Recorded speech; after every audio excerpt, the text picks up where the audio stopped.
Mesir membantu pasukan Palestina untuk mengambil alih administrasi keamanan jalur Gaza. Latihan ini merupakan bagian rencana pembangunan kembali di wilayah tersebut.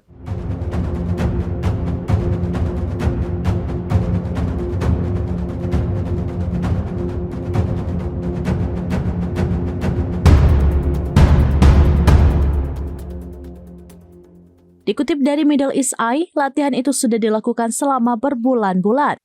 Mesir melatih pasukan Palestina untuk rekonstruksi pasca perang dan pemerintahan Gaza. Pelatihan ini sudah masuk dalam perjanjian yang telah berlaku sejak konferensi donor polisi Palestina pertama di Oslo pada bulan Desember 1993. Pada April 2025, media Mesir melaporkan 300 personel keamanan otoritas Palestina dikirim ke Kairo. Mereka yang mengikuti pelatihan diantaranya 100 petugas polisi, 100 petugas keamanan nasional, 50 petugas keamanan preventif, dan 50 petugas intelijen. Seorang pejabat Mesir mengatakan semua peserta pelatihan itu berafiliasi gerakan Fatah dan loyal kepada PA di bawah Mahmud Abbas. Selain Mesir, pasukan Palestina juga dilatih di Yordania meskipun tidak dalam jumlah yang banyak.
Demikian informasi terkini Syederalun. Saksikan terus beragam informasi lainnya. Coba like dan share seluruh akun serampinews.com.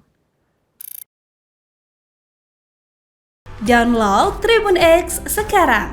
Menghadirkan lokal menjadi Indonesia.